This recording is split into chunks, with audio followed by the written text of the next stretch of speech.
We are so happy that you are here with us today for a great conversation on what it looks like to be pro-life across the border. I want to first start off by introducing our founding director of the Carl Spain Center, Dr. Jerry Taylor, who is an associate Bible professor, to give our formal welcome.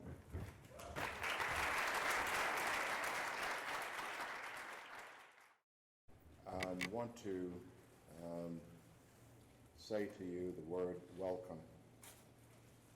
Thank you for coming to be a part of this luncheon. We, as the Spain Center, the Carl Spain Center on Race Studies and Spiritual Action, we are privileged to be walking in the footsteps of a great legendary leader in this community. At the time was Abilene Christian College, who expressed the courage to put everything on the line, including his life, to speak up and to speak out for what we as Christians esteemed to be good, holy, and righteous. And it's not always easy to even speak to Christians in a climate to where hatred seems to be the order of the day, and where abuse of people seems to be winked at and given the nod of approval. And so when we were searching, thinking and praying about what we should name the center, it became clear to me that honoring someone who stood at that time as an example that everybody needed to follow, I felt that it would be good to name the center in his honor and to continue to make the case that we still need men and women of Dr. Carl Spain's character and caliber and courage. We need that today more than ever before, because the fragile tranquility that we have come to experience living in a multi-ethnic society can be easily unraveled. And if we're not vigilant, if we're not diligent, if we're not watchful, prayerful, and careful, we can see something that we've all come to appreciate, peacefully coexisting on the same landmass, even though we're different culturally and racially, politically, religiously. So we believe that Carl Spain continues to stand out for us even today, speaking to us even from his grave, reminding us of the need for men and women of faith to put their trust in the invisible Creator who still holds all of the creation in his hand. And we need not fear anybody but him. And it is when we fear him only in a reverent way that we lose our fear of anything and anyone else. And so we're honored to have Dr. Spain's daughter and son-in-law here with us today. And I want to ask them to stand at this time. We can recognize Ron and Claudette Rock.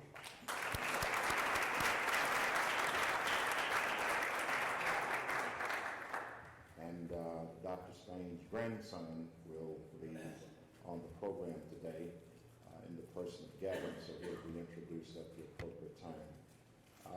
The topic that we have for today, we feel, is somewhat controversial. But if Christians cannot discuss this out in the open, then who else is prepared to do so? And so we ask you to please listen with open ears and with open hearts and open minds to receive what has been prepared for you for this luncheon. Before I take my seat, I want to also express my continued sincere appreciation for Trice Prince, and if you would acknowledge him at this time, I would appreciate it.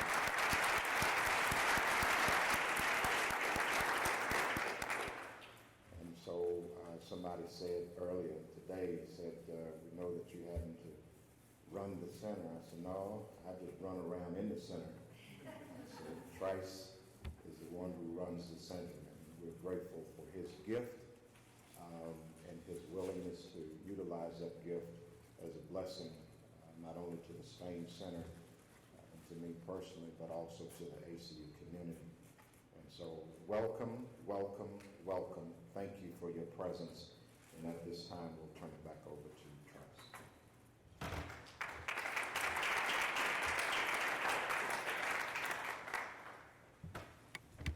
Thank you, Dr. Taylor. I want to begin our time together by introducing our panelists today. A little order of events first. They will each give individual presentations, and then we will have a panel discussion followed by a Q&A session. So as they're speaking, please be thinking of questions that you might have for them, and you'll be able to ask those at the appropriate time when the question link is put up on the screen. Our first speaker today is Matt Worthington. Matt is the manager of data and analytics at Texas 2036, an organization equipped to ensuring that all Texans have a better future. Prior to that, Matt served as the Director of Analytics and Insight for the United Way for Greater Austin, Digital Learning Coordinator for the Austin Regional KIPP Austin Public Schools, and served as a literacy intervention specialist, special education teacher, and IT coordinator at the Washington, D.C. public school system. He holds a Master's of Public Affairs from the LBJ School of Public Affairs at the University of Texas at Austin, a Master's in Education from George Mason University, and a Bachelor's in English Studies from Abilene Christian University, where he served as the student body president during his time here. Matt resides in Austin with his wife, Jessica, who's also an ACU alum, and their two girls, Giselle and Amelia. And Matt has graciously stepped away from his time at Texas 2036 to join us here as an ACU alum. And we are so excited to hear what he has today. I want to also introduce Gavin and Becca as well, and they will come up in the same order. Gavin Rogers is the associate pastor at Travis Park Church in San Antonio, who since March has hosted 22,000 asylum seekers who have received their official papers from the U.S. government since this March alone.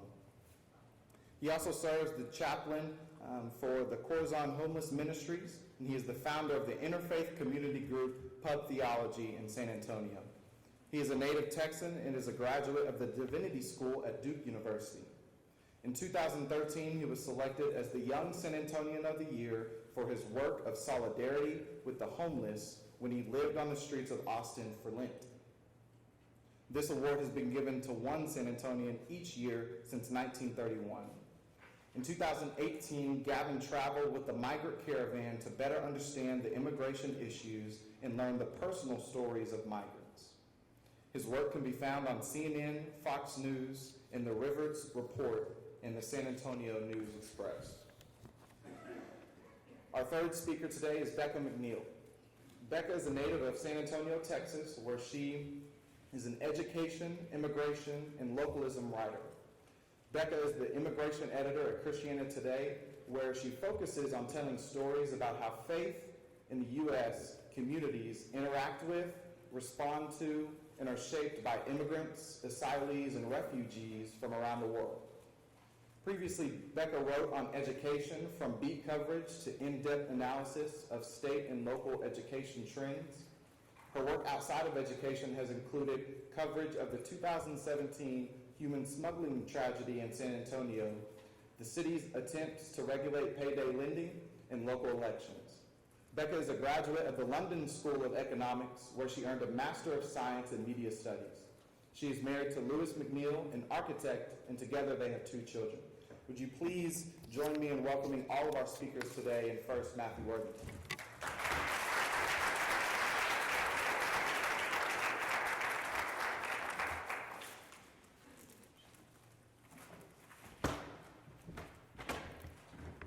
Good morning. Thank you all for being here, and good afternoon, Dr. Taylor, and the incredible staff, Trice, right now. at the Carl Spain Center, soon to grow there, and members of the ACU and Abilene community. I know you guys are all busy, and I really appreciate you guys being here. I kind of want to start out just telling a little bit of story. I'm going to give a few remarks, and then Gavin's going to come up, and Becca's going to come up. But I just want to tell you something I've been thinking about lately, particularly in the weeks since August 3rd, when a 21-year-old white man named Patrick Cruces murdered 22 people and injured 24 others in response to what he articulated as the Hispanic invasion of Texas. I have repeatedly thought about my grandmother since that time, who spent the better part of her life in El Paso, Texas. To almost everyone who knew my grandmother, they called her Bertha. Bertha Buchanan, to be exact. But we just referred to her as Nanny. She and my grandfather passed away during the warmer months of 2016, and after her passing on June 29th, just 7 days before my daughter, Amelia Luna, was born, I was asked to write her obituary. Almost immediately after agreeing to write it, I realized I didn't know her full name. I knew it wasn't Bertha Buchanan. After all, her first language was Spanish, and her family was from Durango and Juarez in Mexico. I even knew the names of her immediate family members, none of which sounded like Bertha. They were Emilio, Luz, Luis, Rosa, Marta, and Guillermo. I had even met some of them at a big family reunion in El Paso, where several people came up from Mexico, and I learned for the first time as a senior in high school that my mother spoke Spanish. Not to mention the fact that one of my brothers was darker than the rest of us. He had olive brown skin. And so I wondered, how did she end up with the name Bertha? I learned after a call with her sister Marta, who lives in Puerto Rico, and whom we affectionately called Tia Chata, that Nanny's real name was Berta del Socorro Luna Herrera Buchanan. Upon learning this, my wife and I decided to name our daughter Amelia Luna. Not only because of my grandmother, but also because she was born at night. And for the better part of her life, Nanny hid her identity as someone who was Mexican. She not only adopted a different pronunciation of her given name, but she was quick to remind people that we descended from Spaniards, so we weren't actually Mexican. And she refused to acknowledge that she spoke Spanish, having only taught my mother. I later learned that a lot of this stemmed from fear. Specifically, it stemmed from a broader culture of discrimination and fear that was inflicted upon Latinos in Texas during the time that she married my grandfather, a white man from Alabama. And they began raising a family in what is arguably today's most notable border town, El Paso, Texas. This culture was driven by two particularly influential narratives about Latinos. One, that Latinos were meant for work. And two, that being a good American, it meant emulating white culture and speaking English. This history was articulated and documented in over 1,200 pages from a civil rights commission held over 6 days in December 1968 on San Antonio's west side. The commission's 6-day hearing bookended an investigative period of 6 months in San Antonio, where over 1,000 interviews with residents were collected around information regarding civil rights violations against Latino families in the southwestern United States. The commission found that Latino parents desperately wanted good jobs. They wanted their children to earn college degrees, and they wanted to eat 3 meals a day in decent housing. However, the education system and the public infrastructure at that time had failed them. School children, as early as kindergartners, were subjected to physical violence or school suspension in cities like El Paso and San Antonio, purely for speaking Spanish. Parents faced discrimination in the workplace, which was documented heavily in multiple investigations. Among them, one conducted by the Department of Defense, which found that Hispanic employees at Kelly Air Force Base where 67 complaints had been filed over 30 years, that Hispanic employees were just as educated and scored higher on tests designed to assess leadership potential in the Air Force. Upward mobility was further restricted by exclusionary real estate and lending practices, which used racially restrictive housing covenants to prohibit Black and Hispanic families from purchasing homes in white neighborhoods. Such was the unvarnished racism in mid-century America. Discrimination was not problematic, and equity was not a priority at that time. This was the culture of fear that Nanny lived in. It wasn't until later in life that she began to be comfortable with her Mexican identity after my brother had spent a summer in Mexico learning Spanish, that part of her began to feel safe again and normal. Spanish was speakable, and she began to open up about her past. And as I thought about this, I also thought about the fact that the El Paso shooter, he experienced fear too. And a manifesto published just 27 minutes before he inflicted terror upon a Walmart near Cielo Vista Mall, one of the busiest places in El Paso. He spoke of a particular kind of fear that seems to be commonplace in the thinking of many white supremacists today. He wrote, "They are the instigators, not me. I am simply defending my country from cultural and ethnic replacement brought on by an invasion." Of course, white people are not being replaced. The latest population projections from the Texas State Demographer's Office show that white people are projected to increase by 12% during the period between 2010 and 2050. But fear is a powerful drug, and it makes us commit the worst kinds of violence to ourselves and to other people. And I have been thinking about this lately because what the gospel calls us to is love. In fact, it is our greatest commandment as Christians. Love the Lord your God with all your heart and with all your soul and with all your mind, Jesus tells us. This is the first and greatest commandment. And the second is like it, love your neighbor as yourself. All the law and the prophets hang on these two commandments. And I realize that this is difficult because fear is a human thing. But fear begets fear, begets fear, begets fear. As the phrase goes, there's nothing to fear but fear itself.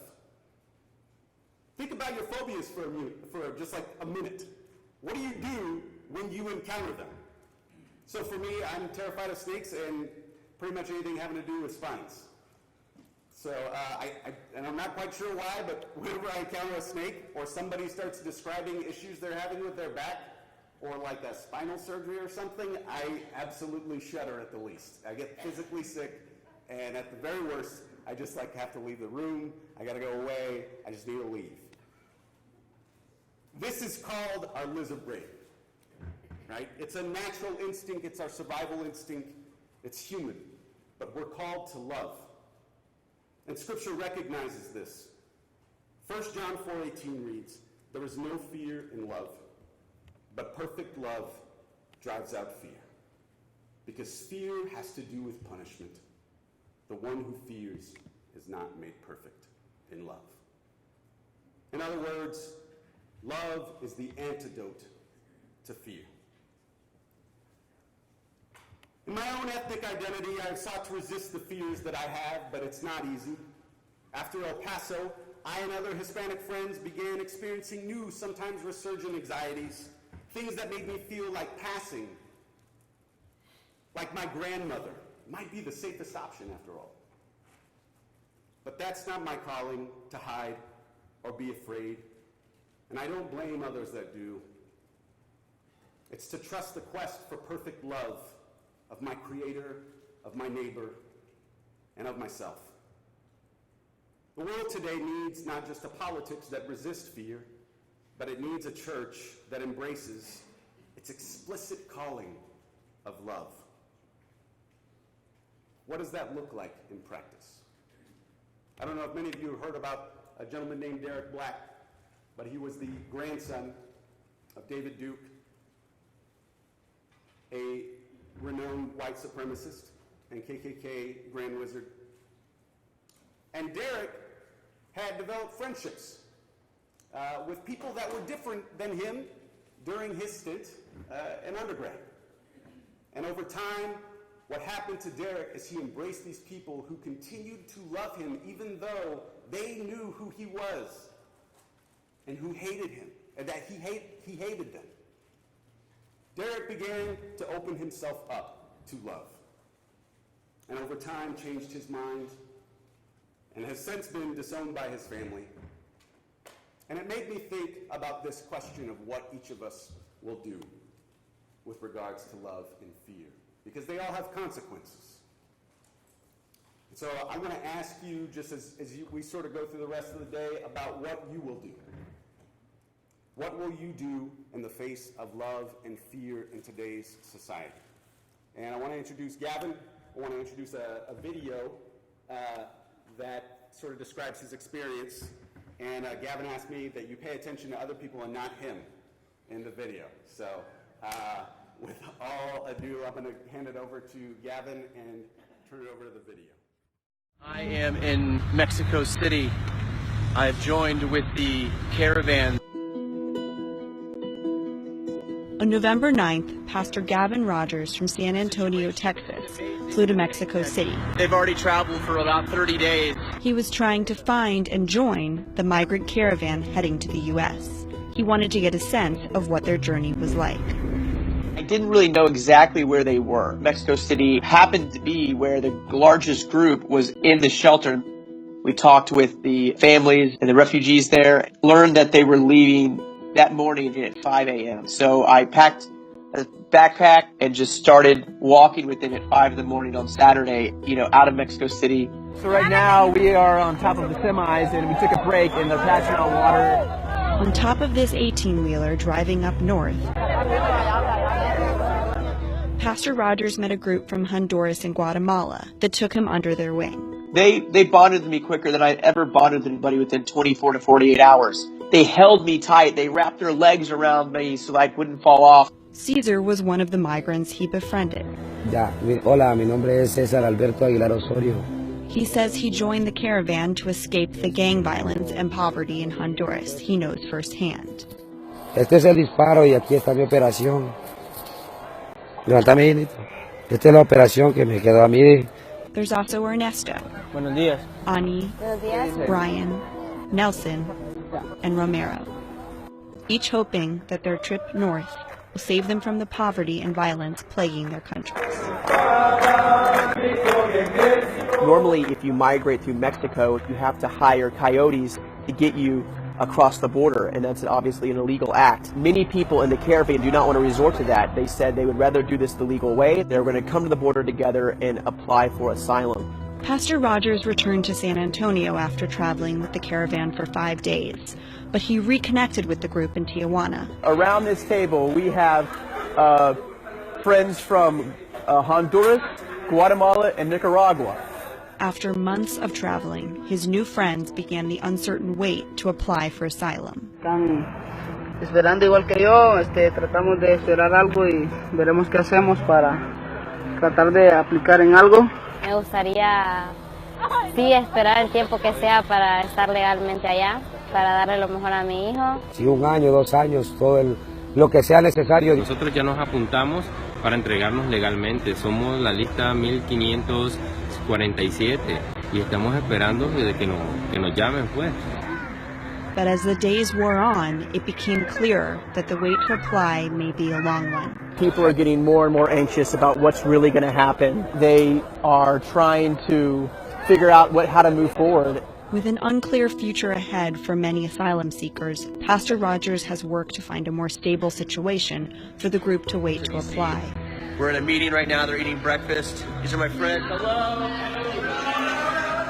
Through connections in the U.S., Pastor Rogers was able to put them in touch with a local priest who has found them a place to stay outside of Tijuana. There's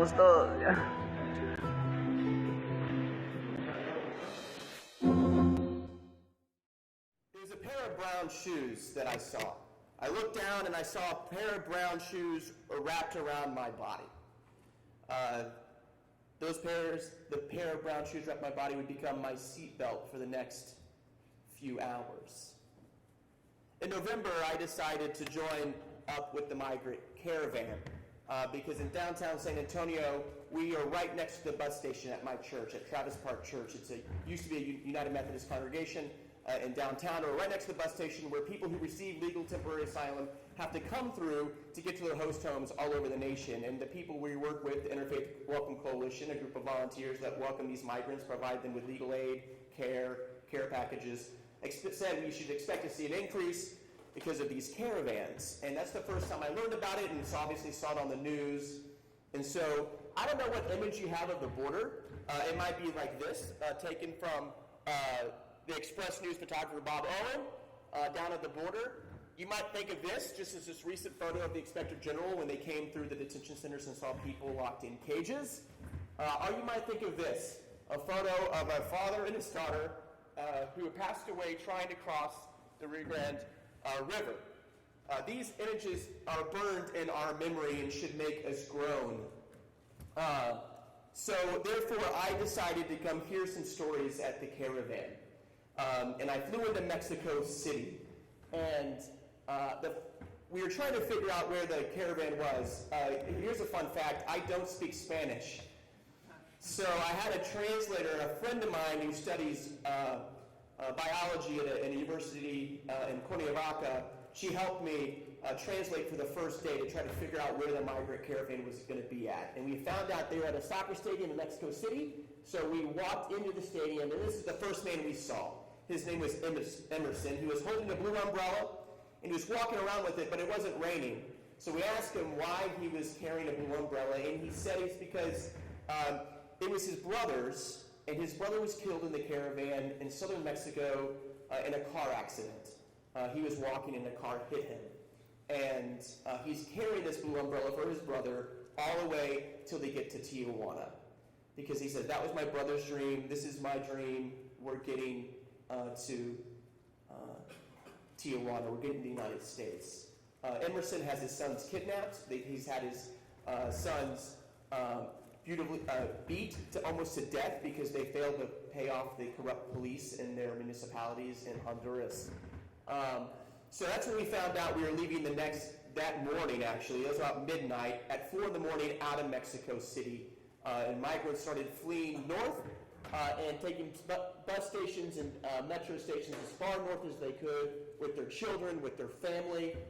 And then when I got outside the station, I saw images like this, stroller after stroller after stroller of families pushing their children further north out of Mexico City. Families that also still had a sense of joy about them. But when I think about this family, they were packing everything they own on their backs with their children in tow. I thought about this stroller and how far it's been. You know, from Honduras all the way to Mexico City is only halfway of the journey. And it's probably been on trucks and walking and on trains just to get their family to a safe place. And we continue on, and then my translator left, and we started taking all forms of transportation to get further north toward kind of the Guadalajara area. And this truck pulled up. It was an 18-wheeler, and people started getting in the back of that, which made me very nervous because earlier that year in San Antonio, there was a truck that was found outside of Walmart, and it had migrants inside, and people were trying to illegally transport them. And many people were hurt, overheated, and many people died in that truck. And so that was the first image that popped into my mind. But this was an air-conditioned 18-wheeler, and people just started piling in and getting further north into Mexico. And this is how often they traveled, kind of like group hitchhiking, right? I asked the driver of this truck, does he work for George Soros? That was a big rumor. He did not. He just said, I'm doing this because I'm human. I'm on my route. I'm trying to pick up some stuff that I'm supposed to pick up, and I saw these people, and I'm going to take them as north as we can, and I'm dropping them off when I have to make a turn. And he did that. When he said, hey guys, I'm as far as I can go, we got off, I talked to him, and then we walked a little bit further until our next mode of transportation arrived.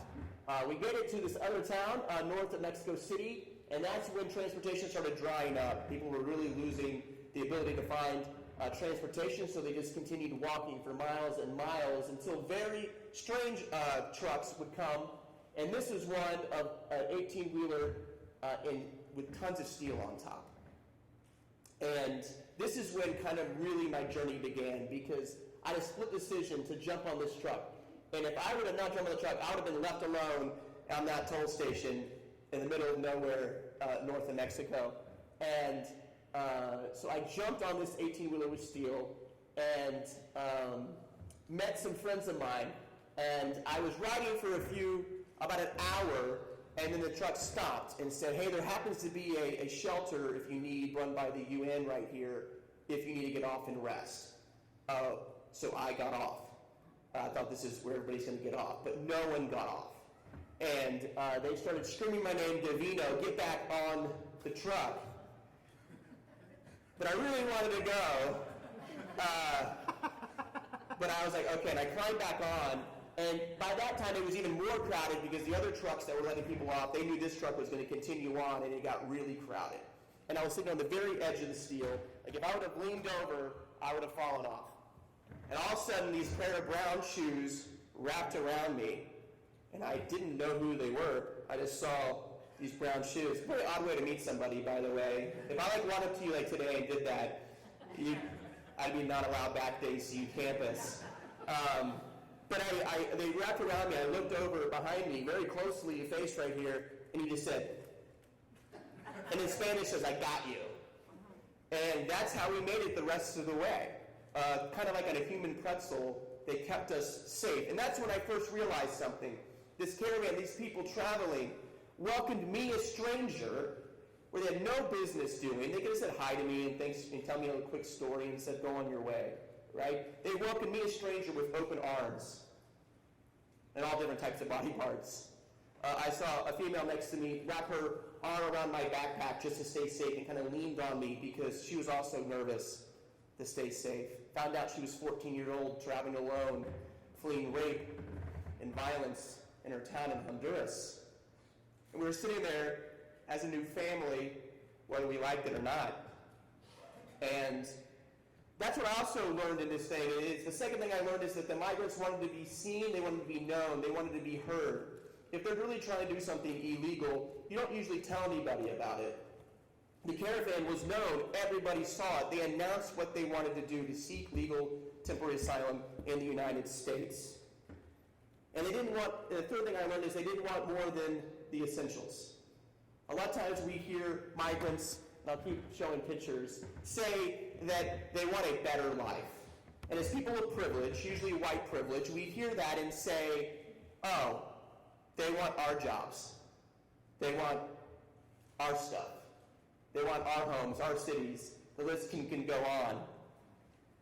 And we find that threatening. And so words like resources and scarcity start becoming very popular in the news and in our churches, and say, oh, well, we would support this. We just don't have the resources.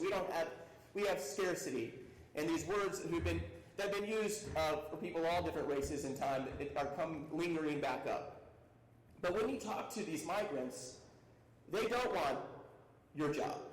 They don't want your car or your work. They want to be safe. They want something safe. Most of them are fleeing terrible violence, terrible corruption. They want nothing more than essentials.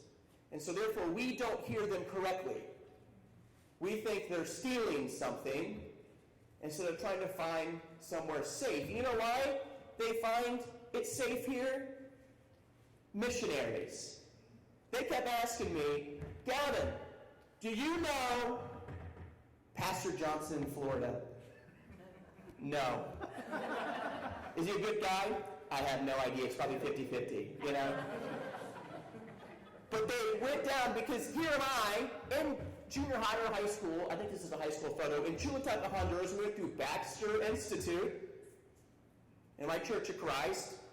And we put on puppet shows and built houses for those after Hurricane Mitch. Good work. So if you're, and by the way, I didn't tell you this, I missed this. The group of kids, Nelson, Angie, Demarius, all from Chultepec, where I've been. So I showed them this picture. Actually, my mom sent me this photo through my cell phone while I was on top of the 18-wheeler. I showed them this photo that I've been to their town, and that's how we really bonded. But I started thinking about all the white people they had seen have been Christian missionaries, and Chultech is not a hotbed for tourism, right? So they know, and they're like, they kept saying, like, we want to go there, we want to see them, we love the people that we met.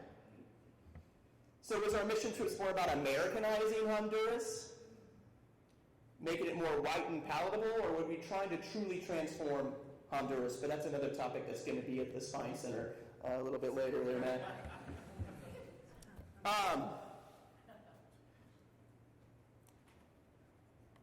So therefore, we have to really hear them to understand what they're doing.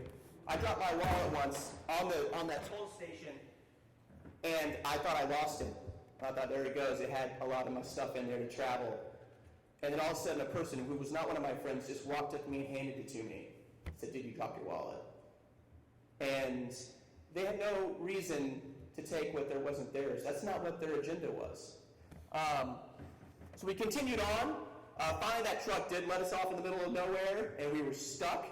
And we had to take dump trucks and back of police cars, and it took us 12 hours to do what would normally take 2 hours to get to Guadalajara.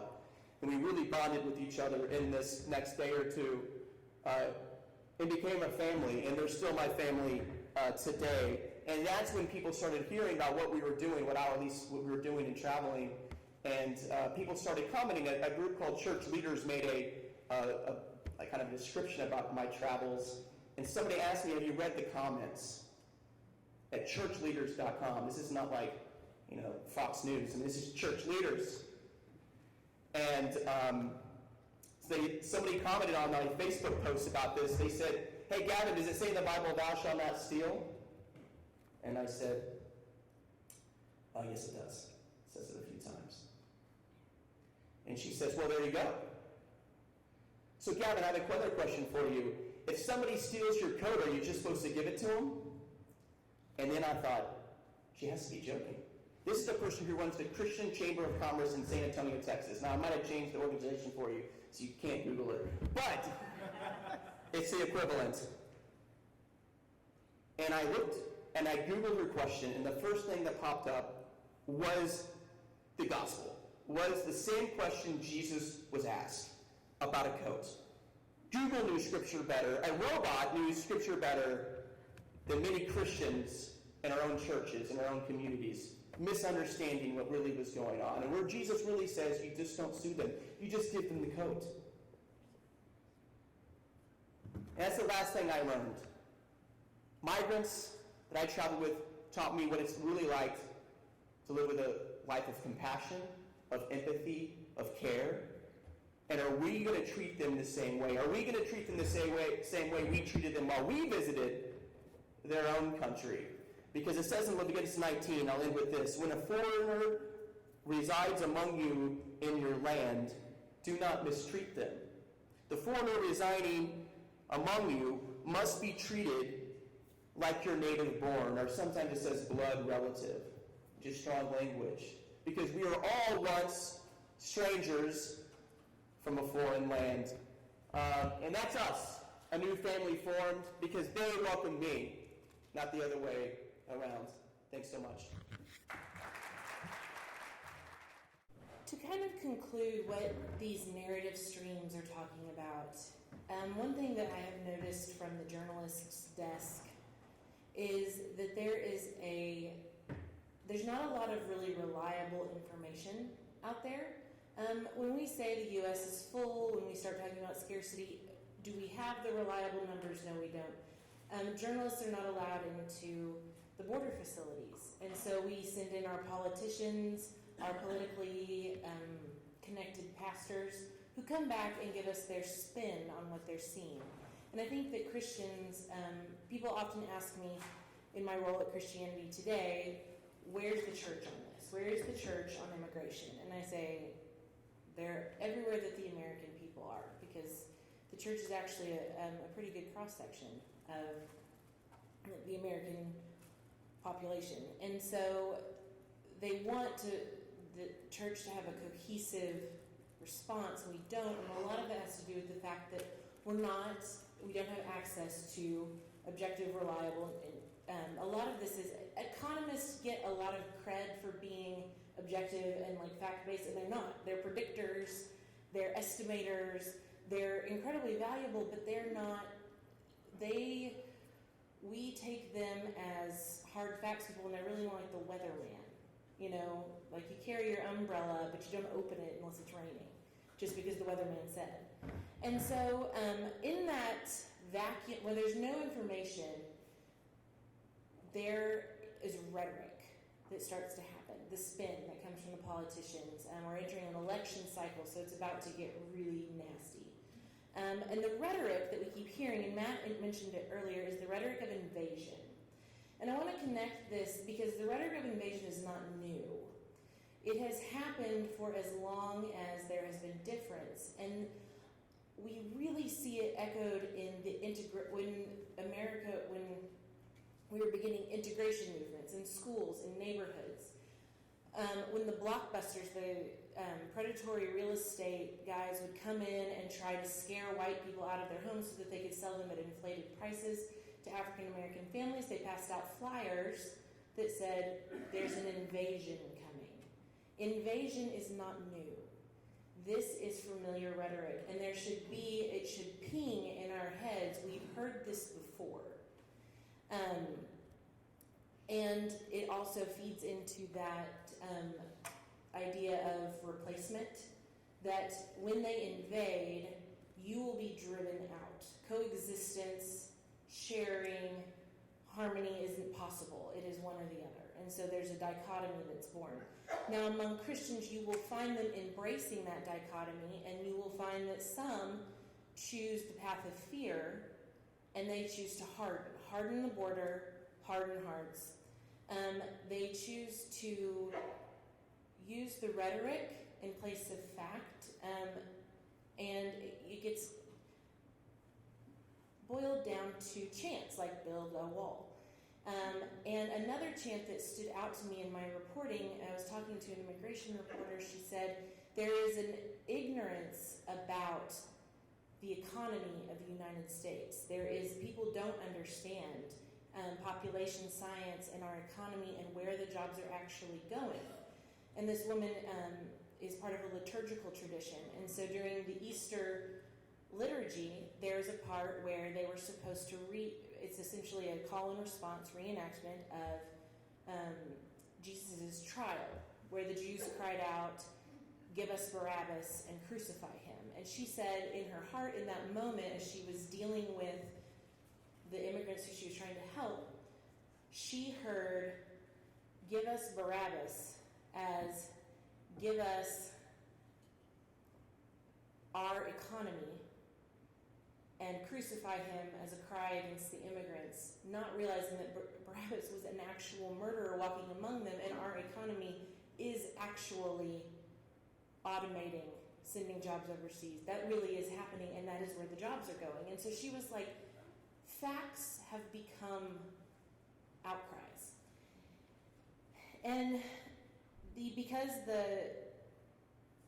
the alternative to falling into those tropes is encounter.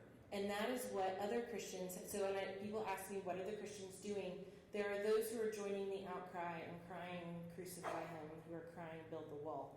And there are those who are tired of the disinformation, and they're going to the border.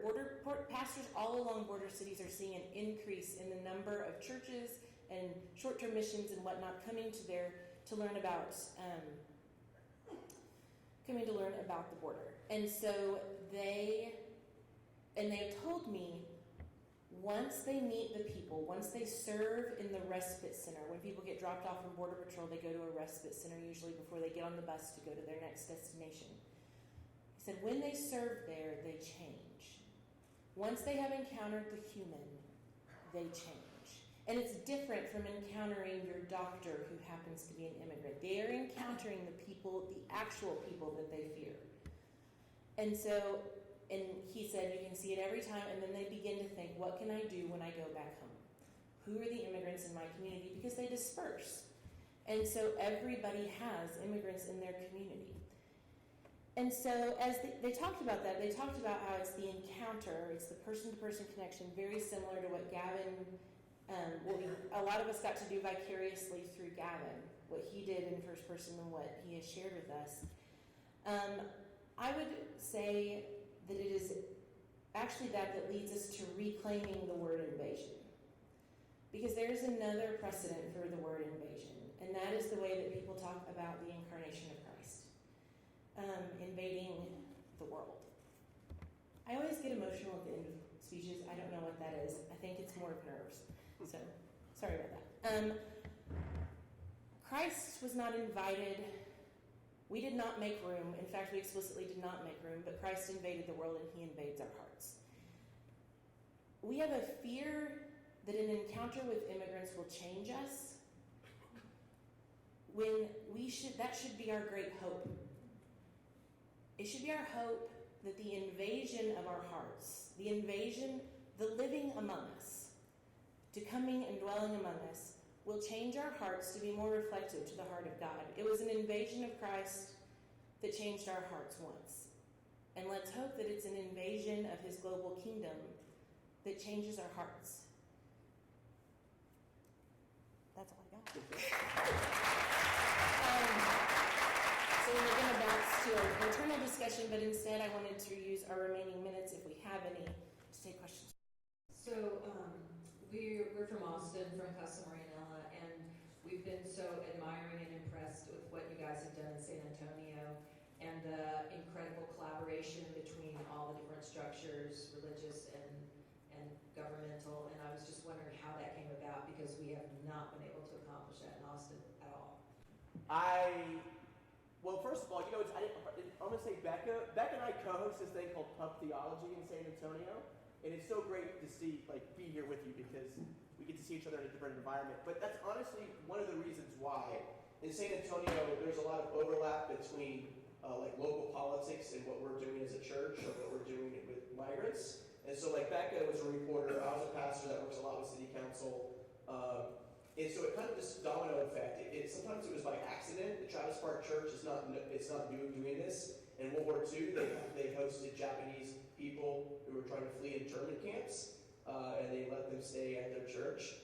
So Travis Park's kind of always been willing to go out there and say people can sleep here. The city was in a tough spot. If they were not going to assist these migrants through helping pay for a shelter, or helping a day center, or helping operate the respite center in San Antonio, the migrants at hundreds and sometimes 300 a night would have been on the streets of San Antonio waiting for their bus.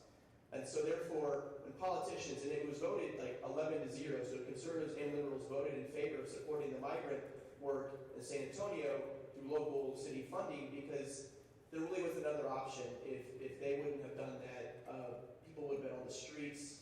It would have been very dangerous, and the other expenses like police, fire, hospital visits would have gone way up. So it just kind of played together nicely between the churches. The Interfaith Welcome Coalition that had been operating in San Antonio already for 3 or 4 years, and it just kind of within a few days got started, which is weird. Usually you plan something in months, and policies and the procedures. It was just well, at 9 o'clock we're hosting hundreds of migrants at our church. It doesn't really matter what policy you have or what plans you have. You just got to get it done.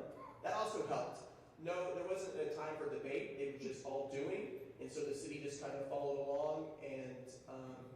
But it was probably built relationships accidentally over time between pastors, people involved, reporting even, and just kind of all became something that the city could tolerate. So, I would say also look at Del Rio, Texas, where any place where migrants are arriving and the city has to figure out what will happen. Portland, Maine is another one. We actually learned from San Antonio and are doing things there. A lot of it is responsive, and the question genuinely becomes, are they sleeping on the street, or are we going to figure out what to do? And you will actually find a lot of, or we have found, that people who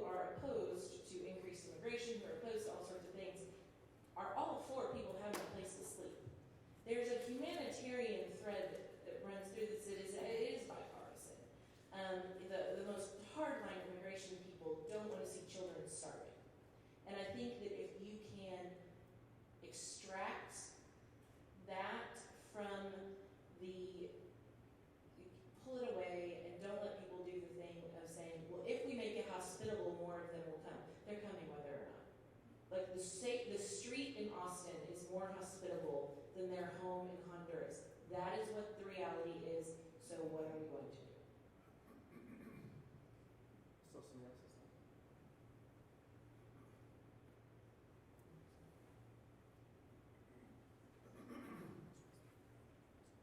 So some of the local people here can help me.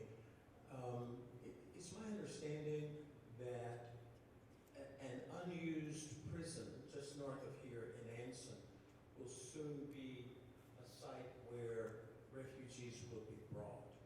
And so I would ask you if you have any advice for the city of Abilene, for the Anson County, who might be the recipients of migrants, or maybe the social work department here.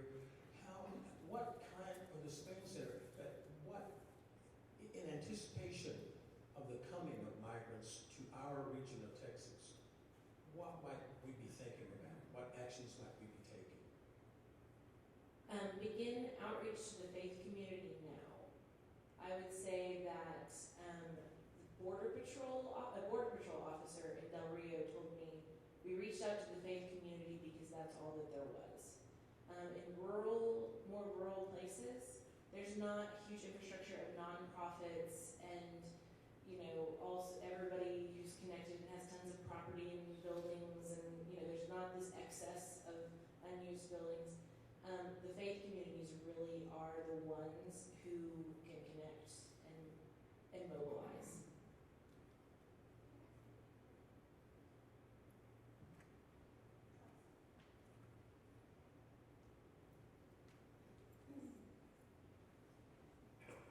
Briefly in response to that, so first of all, it's a detention center not for refugees. It's actually for people that are in immigration detention, which is a difference because refugees actually have the legal right to be here and the legal right to work, and they come in a different fashion. But it's actually going to open in November and house up to 1,000 detainees is what they're saying. I think one of the challenges is that they're going to be in detention. They can't actually access city resources. So it's going to be more about developing that relationship with the corporation that's actually contracts with the city of Anson to build that up. So I work for the IRC in Abilene, so we work with refugees and asylums and other immigrants here, and that's actually one of the steps that we're taking. We're in talk with the Anson County judge specifically on what support is needed, what happens post-release, and I think that's more where the city comes in, what happens post-release with these folks. Are they asylum seekers? How are they asylum granted? Are they being released to family members and friends? And that's where the response of the community needs to come in. So, while the mic is walking, I'll say it's complicated. Like the immigration system is super complicated. So don't let that make you afraid to get in there. Like they need people to wash clothes. Yeah, I have a two-part question. So I think like in Abilene and America in general, there's so many narratives that there's not one constant or consistent narrative that people have that goes with immigration. And so my first question is like, how do you go about getting like pertinent information for people to kind of realize the magnitude of immigration and the situations that people go through as far as like walking with a caravan, because not everyone's going to have that same situation. So that's one question. And how do you go about like gaining favor in like local governments to kind of implement shelter for immigrants in whatever location, whether that be Austin or even here in Abilene? Yeah, it's actually really hard to get good information. So in my day job, I do a lot of data stuff, and I was talking to a buddy of mine who's a PhD candidate at the LBJ school, and he had informed me that it's really hard to capture good estimates about broad scale immigration information. And so I think that I think in some ways it is, in terms of getting to know the impact, I always think the best place to start is with people. I think data can say a lot. It can say many things to many people. And so I think that a lot of times understanding people's experiences, for me that looked like when I was teaching, a lot of my kids were from El Salvador. And I think that even I had an experience where I was doing a reading lesson, and one of my kids, we were doing a read aloud of a poem called Harriet Tubman Doesn't Take No Stuff, and by Eloise Greenfield. And we were going through this exercise, and she had just, the activity was to just draw what you saw as you heard this poem about Harriet Tubman taking people on the Underground Railroad. And she drew a picture of her and her family trying to catch a truck to the United States. And she told the class that her brother almost got left because he had to go to the bathroom when the truck came. And to me, I think about stories like that, getting to know people. I think about that as more impactful and more real than a spreadsheet, you know, or a report that is written. I think you can get a lot of good information, and trust me, in my day job, I am the advocate for good information, okay? But sometimes I also think that you need to pair that with people's experiences, and that's the best place to start, really. And in terms of getting involved with city governments, go, call the people who represent you and talk to them, get to know them, run for office. You have the right to. You know, talk to Gary McHale, who ran for mayor back here pretty successfully, I hear. So, you know, I think that everybody has that opportunity to get involved, and it might take a while, but I think that the more you do it, the more success that you're going to have at connecting with folks. And also, there is a strategic coalition building process. There is finding the right mix of people who can present the great need and also the great asset. Never ever forget that immigrants are building your community. You may not know it, you may not see it, but they are. So if you can find that and find the business owners and the small business entrepreneurs and have people, a coalition of people advocating compassion and advocating the economic benefit, that's where you start to get a really powerful both and.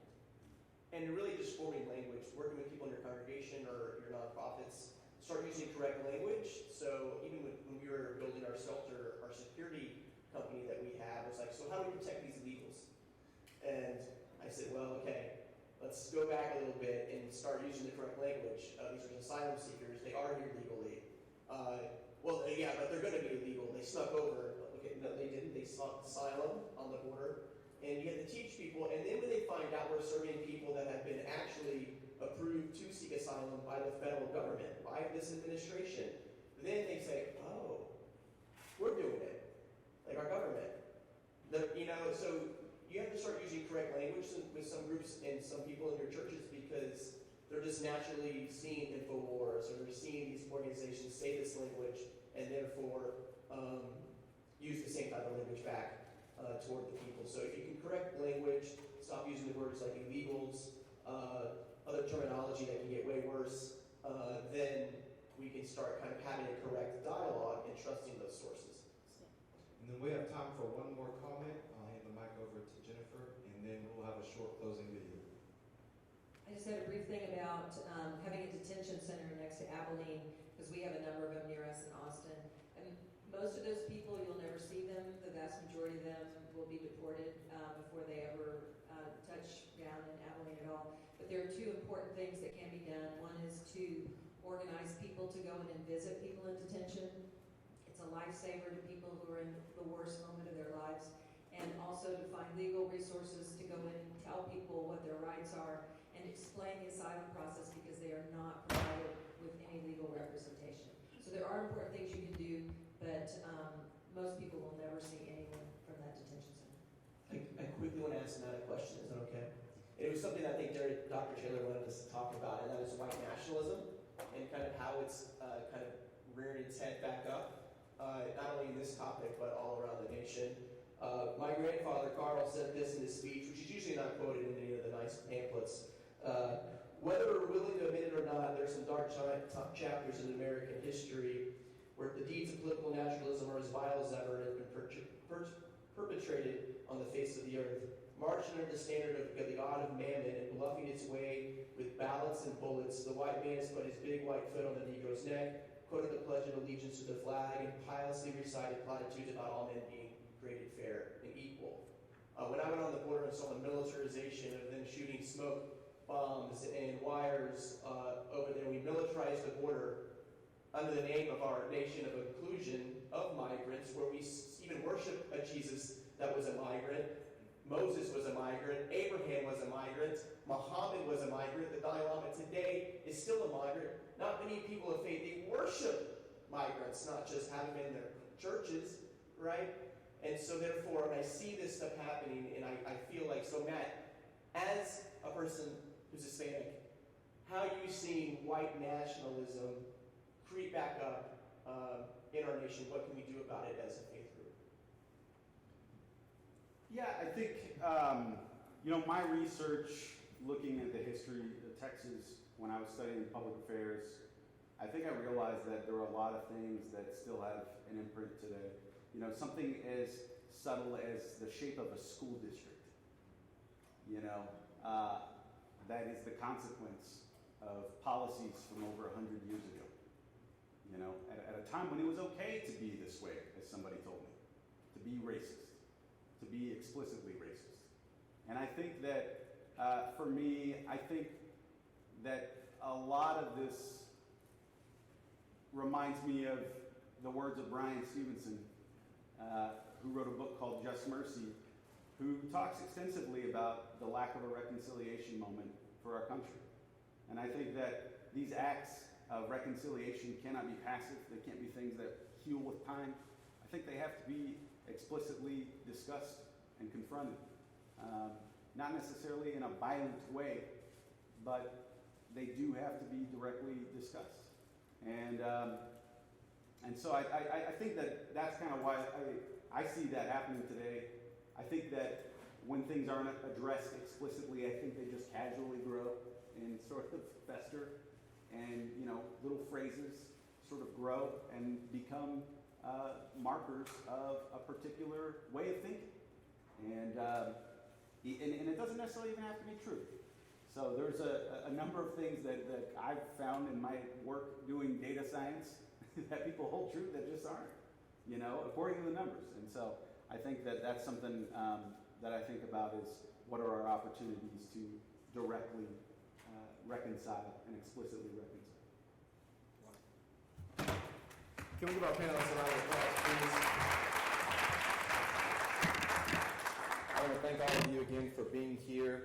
Our last note, if you're wondering how you can be involved in this work, not only the work of welcoming the migrant, welcoming the asylum seeker, but just welcoming people of different ethnicities, races, and nationalities here in the United States. You've heard from Suzanne at the IRC, Jennifer, who's in Austin doing incredible work, Gavin, who's in San Antonio doing incredible work, but here in Abilene, you have an opportunity to partner with the Carl Spain Center.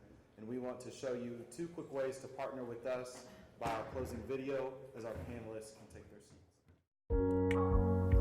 The Carl Spain Center on Race Studies and Spiritual Action was founded in 2018 by Dr. Jerry Taylor, Associate Bible Professor at Abilene Christian University. The center exists to honor the life and legacy of Dr. Carl Spain by conducting research and utilizing spiritual disciplines to address the historic and contemporary role of race and racism in the church and its Christian institutions. Dr. Carl Spain was a beloved Bible professor at ACU and local minister in Abilene, whose prophetic voice was a catalyst for integration in the 1960s. In his landmark presentation at the 1960 ACU Bible Lectureship entitled Modern Challenges to Christian Morals, Dr. Spain implored his brethren to open their hearts, and in light of the university's anti-African American enrollment policy, he implored his employer to fully integrate and begin admitting students of all races. Dr. Spain courageously asked his audience, "Why are we afraid? Are we moral cowards on this issue? There are people with money who will back us in our last-ditch stand for white supremacy in a world of pigmented people. God forbid that we shall be the last stronghold among religious schools where the politico-economic philosophy of naturalism determines our moral conduct. The Carl Spain Center honors the courageous legacy of Dr. Spain by centering our work on race studies and spiritual action. Each year, we gather in the spring for what we call our Racial Unity Leadership Summit, which is a 4-day academic-style conference where we focus on race studies. At each summit, we are guided by a particular topic on the intersection of race and religion and hear presentations from scholars and pastors alike. In the fall, we follow the Racial Unity Leadership Summit with our National Prayer Retreat, where we focus specifically on spiritual action. During our prayer retreats, our focus is on building community and engaging in spiritual disciplines in order to address the racism that is often spiritualized within the hearts of individual Christians. We hope that you will consider attending a Racial Unity Leadership event and join the Carl Spain Center's network as we continue our mission to honor Dr. Spain by conducting research and utilizing spiritual disciplines to address the historic and contemporary role of race and racism in the church and its Christian institutions.